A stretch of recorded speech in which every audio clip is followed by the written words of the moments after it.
Mga karagdagang tuntunin para sa handog para sa mabuting relasyon.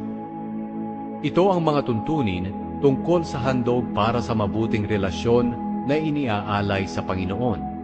Kung ang hayop na handog para sa mabuting relasyon ay inialay bilang handog ng pagpapasalamat sa Panginoon, sasamahan niya ito ng tinapay. Magdadala siya ng tinapay na walang pampaalsa, katulad ng makapal na tinapay na hinaluan ng langis, manipis na tinapay na pinahiran ng langis, at tinapay na mula sa magandang klaseng harina na hinaluan ng langis. Maliban dito, magdadala rin siya ng tinapay na may pampaalsa. Siya'y maghahandog mula sa bawat uri ng tinapay na ito bilang kaloob sa Panginoon. At ang mga tinapay na ito na inihandog ay para na sa paring nagwiwisik ng dugo ng hayop na handog para sa mabuting relasyon.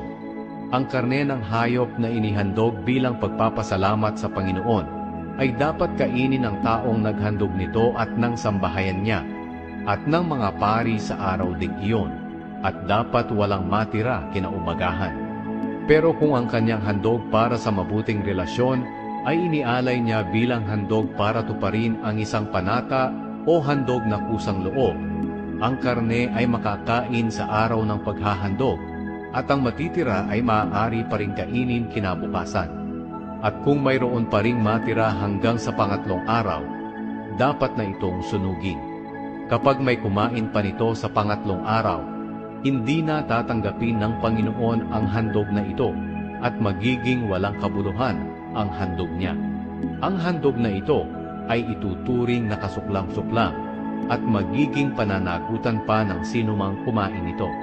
Kapag ang karne ay hindi sinasadyang nadikit sa anumang bagay na itinuturing na marumi, hindi na iyon dapat kainin, kundi susunugin na lang. Tungkol sa mga karneng maaaring kainin, ito'y maaaring kainin ng sinumang itinuturing na malinis ayon sa batas.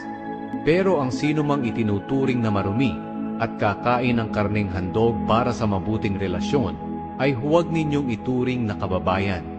Ang sinumang nakahipo ng mga bagay na itinuturing na marumi, katulad ng dumi o sakit ng taong nakakahawa, hayop na itinuturing na marumi, o anumang bagay na kasuklam-suklam, at pagkatapos ay kumain ng karne na inihandog sa Panginoon, ay huwag na ninyong ituring na kababayan.